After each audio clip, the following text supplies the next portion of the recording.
سلام و وقت بخیر خدمت همه شما دوستداران فوتبال. خوش آمدید به چنل افغان سپورت. ما در اینجا ویدیوهای اخبار و از بازی‌های فوتبال لایو داریم. اگر شما علاقه‌مند به این موضوع هستید حتما چنل ما را سابسکرایب کنید تا اینکه ویدیوهای بعدی ما را از دست ندهید. لیونل مسی اسطوره بارسلونا در مورد پیشنهاد از انتقال پاریس سن ژرمن، اهدای احترام در جام جهانی و رابطه‌اش در مورد امباپه صحبت کرد. و برد 4-0 تیم النصر در مقابل تیم الهلی سعودی، تیمی که فرمینو و محرز را در اختیار داشت اما باز هم در مقابل تیم النصر 4-0 شکست خورد. و استیون جرارد میگوید که انتقال نیمار به عربستان سعودی من را خوشحال نمی کند. و حتی نیمار گفته است که امسال آخرین سال او در لیگ عربستان خواهد بود و فصل بعدی قرار است که دوباره به اروپا برگردد. دیشب در تاریخ 22 سپتامبر در دیدار حساس لیگ برتر عربستان سعودی تیم النصر در مقابل تیم الهلی بازی داشت که دیدار به نتیجه 4-3 به نفع تیم النصر به پایان رسید. این دیدار ساعت 1:30 شب به وقت افغانستان شروع شد و کریستیانو رونالدو تانست که 2 گل در این بازی به ثمر برساند و 2 گل دیگر تیم النصر را تالسکا به ثمر رساند.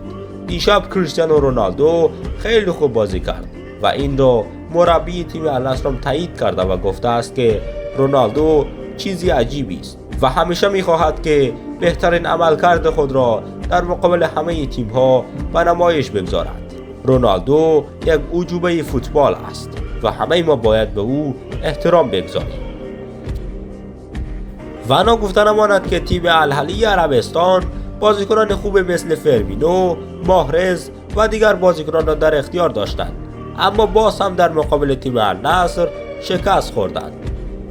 لیونل مسی اسطوره باشگاه بارسلونا بار دیگر در مورد این که می‌خواهد در سال 2021 به پاریس سن ژرمن برود یا نه صحبت کرد و همچنین به این نکته اشاره کرد که او تنها ستاره آرژانتینی بود که در پاریس سن ژرمن به خاطر قهرمانی در جام جهانی 2022 قطر اهدای احترام نکرد.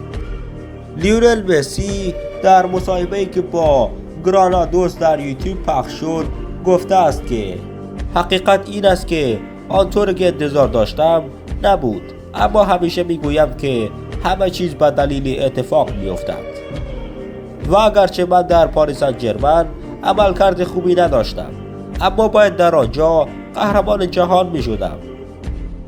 و درباره کیلیان امباپه لیونل مسی میگوید که در حقیقت من از او خوشم میآید، با آنکه در فینال جام جهانی 2022 خیلی فکر میکردند که ما از همدیگر بدمان میآید، اما حقیقت این است که هر دوی ما با همدیگر دوست هستیم و من به او احترام خاصی قائل هستم.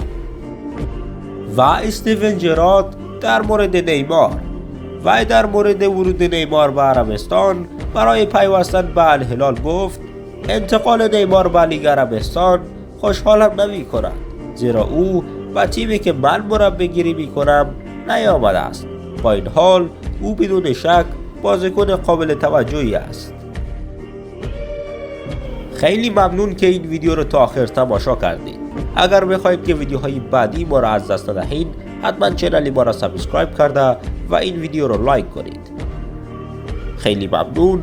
منتظر ویدیوهای بعدی ما در یوتیوب و در تیک تاک باشید.